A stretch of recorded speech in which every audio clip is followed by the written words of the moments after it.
The live TV, सच सबसे आगे। नमस्कार, मैं हूं रंजीत झा और आप देख रहे हैं the live TV. Rahul Gandhi पर चली गई हर चाल अब बीजेपी को ही भारी पड़ने लगी है। बीजेपी का हर दांव उल्टा पड़ता हुआ दिखाई पड़ रहा है। इस वक्त जो बड़ी खबर सामने आई है उसके मुताबिक भाजपा के सुप्रीमो जेपी नड्डा को ओबीसी महासभा ने नोटिस भेज दिया है और कहा है जल्द से जल्द आप माफी मांगे। 24 घंटे के भीतर जैसे ही आपको नोटिस मिले उसके 24 घंटे के भीतर आप माफी मांगे, नहीं तो आगे की कार्रवाई आप पर की जाएगी, केस किया जाएगा। उन्होंने यानी ओबीसी महासभा ने कहा है कि राहुल गांधी ने ओबीसी समाज का अपमान नहीं किया। उन्होंने अपने भाषण में ओबीसी समाज को नहीं घसीटा, ओबीसी शब्द का भी उन्होंने प्रयोग नहीं किया।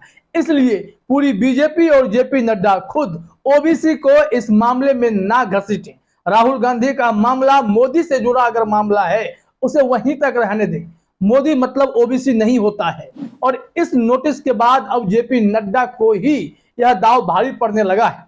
दरअसल भाजपा ने एक प्रचार चलाया कि राहुल गांधी ने पूरे ओबीसी समाज का ही अपमान कर दिया है, क्योंकि उन्होंने कुछ मोदी सरनेम को लेकर जो टिप्पणी की थी उसमें पूरे ओबीसी को समेटने की कोशिश जेपी नड्डा एवं तमाम भाजपा वाले कर रहे थे। लेकिन यह दांव उल्टा पड़ेगा वो ये नहीं सोचे थे, क्योंकि जैसे जैसे राहुल गांधी और पूरी कांग्रेस एक्शन में लौटी है उसके बाद तो बीजेपी की हर चाल ही उल्टी पड़ गई है। कोर्ट में जाते ही राहुल गांधी को जमानत भी मिल गई है और यह भी दावा किया जा रहा है कि आने वाले कुछ दिन में राहुल गांधी की सांसदी भी वापस हो जाएगी, यानी बहाल कर दी जाएगी। एक बार फिर से राहुल गांधी आपको पार्लियामेंट में गरजते हुए नजर आएंगे। लेकिन दूसरी तरफ राहुल गांधी के नाम पर ओबीसी कार्ड खेलना कैसे जेपी नड्डा को और तमाम भाजपा को भारी पड़ गया है, इसके लिए जरा आप अपने स्क्रीन पर वो नोटिस भी देखिए। ये नोटिस जो है Varun Thakur and associates advocate हैं सुप्रीम कोर्ट ऑफ इंडिया के, उन्होंने लीगल नोटिस भेजा है जगत प्रकाश नड्डा को। उसमें वो तमाम स्क्रीनशॉट भी अटैच किए गए हैं जो जेपी नड्डा का ट्वीट भी था और बीजेपी का भी ट्वीट था। उसमें भी सारी बातें लिखी गई थी कि कैसे राहुल गांधी ने पूरे ओबीसी समाज का ही अपमान कर दिया, जबकि राहुल गांधी ने पर्टिकुलर नाम गिना दिए थे, नीरव मोदी, ललित मोदी, नरेंद्र मोदी। अब इसमें पूरे ओबीसी समाज का अपमान कैसे हुआ इसको लेकर तो कोर्ट भी अब जल्दी फैसला करने वाला है। लेकिन दूसरी तरफ इस नोटिस के बाद तो यह तय हो गया है कि बीजेपी को ओबीसी ने बड़ा झटका दे दिया है। ओबीसी की यह महासभा है, उसके बिहाफ पर वरुण ठाकुर एसोसिएट्स की ओर से लीगल नोटिस जेपी नड्डा को भेज दिया गया है। 24 घंटे के अंदर अगर वो माफी नहीं मांगते हैं तो उन्हें मुश्किलों का सामना करना पड़ सकता है। इस नोटिस में और डिटेल में क्या कहा गया है वो हम आपको दैनिक भास्कर की खबर के जरिए बता रहे हैं। लेकिन उसके बाद यह भी बताएंगे कि जेपी नड्डा के ट्वीट में ऐसा क्या था जिसके बाद ओबीसी महासभा ने सीधे आंदोलन ही कर दिया है, नोटिस भेज दिया है। और नोटिस भेजते हुए साफ तौर पर चेतावनी दी गई है कि आपको माफी मांगनी होगी, नहीं तो हम केस करने जा रहे हैं। राहुल गांधी मामले में ना घसीटे ओबीसी समाज को। और यह पूरा मामला मध्य प्रदेश से जुड़ा हुआ है। अपने स्क्रीन पर जरा देखिए, दैनिक भास्कर में लिखा गया है ग्वालियर में ओबीसी यानी अन्य पिछड़ा वर्ग महासभा की राष्ट्रीय कोर कमेटी ने भाजपा के राष्ट्रीय अध्यक्ष जेपी नड्डा को कानूनी नोटिस जारी किया है, जिसमें कहा गया है कि आपने राहुल गांधी के मुद्दे पर ओबीसी समाज का अपमान किया है, आप माफी मांगे। बता दें कि राहुल गांधी को मानहानि के केस में सूरत कोर्ट से सजा होने के दूसरे दिन 24 मार्च को नड्डा ने ट्वीट करके यह कहा था कि राहुल गांधी ने पूरे ओबीसी समाज का अपमान किया है। अब ऐसे में ओबीसी समाज ने भाजपाइयों के खिलाफ ही मोर्चा खोल दिया है और नड्डा के इसी ट्वीट को आधार बनाया गया है, क्योंकि आपने नोटिस में वो स्क्रीनशॉट भी देखा है। अब इसी नोटिस को आधार बनाते हुए जो तर्क दिया गया है वो देखिए। ओबीसी महासभा का तर्क है कि मोदी सरनेम ओबीसी के रूप में कहीं दर्ज नहीं है, ना तो गुजरात और ना ही केंद्र सरकार की सूची में मोदी सरनेम कहीं ओबीसी कैटेगरी में दर्ज है। राहुल गांधी ने सिर्फ मोदी शब्द का इस्तेमाल किया है, ना कि ओबीसी वर्ग का। इसलिए मोदी सरनेम को लेकर ओबीसी वर्ग को नहीं घसीटा जाए। अब तो इसके बाद बीजेपी वाले भी खुद मंथन कर रहे होंगे, क्योंकि यह डायरेक्ट नोटिस भाजपा के राष्ट्रीय अध्यक्ष जेपी नड्डा को मिला है तो मामला बड़ा है। देखना तो यह होगा कि इस नोटिस का जवाब मिलता है या फिर नोटिस देने वालों पर कोई कार्रवाई हो जाती है, क्योंकि इन दिनों कार्रवाई बहुत हो रही है। अब देखिए इस नोटिस में आगे क्या कहा गया है। ओबीसी महासभा की राष्ट्रीय कोर कमेटी के सदस्य धर्मेंद्र कुशवाहा का कहना है, मैं जेपी नड्डा से पूछना चाहता हूं कि केंद्र की ओबीसी की सूची में मोदी नाम की कोई सूची नहीं है।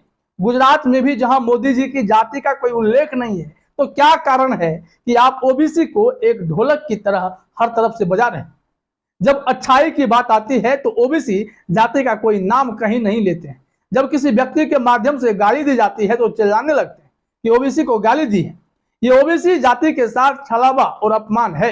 इसलिए हमने उनको नोटिस दिया है और कहा है कि अगर वे माफी नहीं मांगेंगे तो हम आगे केस फाइल करेंगे। यह कड़ी चेतावनी जेपी नड्डा को दे दी गई है। अब जरा समझिए कि नड्डा ने अपने ट्वीट में क्या लिखा था। वैसे तो जेपी नड्डा ने राहुल गांधी के संबंध में 24 मार्च को 4 ट्वीट किए थे, लेकिन 2 ट्वीट बेहद महत्वपूर्ण हैं जिसके आधार पर नोटिस जेपी नड्डा और भाजपाइयों को भेजा गया है। इसमें देखिए लिखा गया है, राहुल गांधी का अहंकार बहुत बड़ा और समझ बहुत छोटी है। अपने राजनीतिक लाभ के लिए उन्होंने पूरे ओबीसी समाज का अपमान किया, उन्हें चोर कहा। समाज और कोर्ट के द्वारा बार बार समझाने और माफी मांगने के विकल्प को भी उन्होंने नजरअंदाज किया और लगातार ओबीसी समाज की भावना को ठेस पहुंचाई। उन्होंने लिखा कि कल सूरत कोर्ट ने राहुल को ओबीसी समाज के प्रति उनके अपमानजनक बयान के लिए सजा सुनाई है, परंतु राहुल व कांग्रेस पार्टी अभी भी अपने अहंकार के चलते लगातार अपने बयान पर अड़े हुए हैं और निरंतर ओबीसी समाज की भावनाओं को आहत कर रहे हैं। पूरा ओबीसी समाज प्रजातांत्रिक ढंग से राहुल से इस अपमान का बदला लेगा।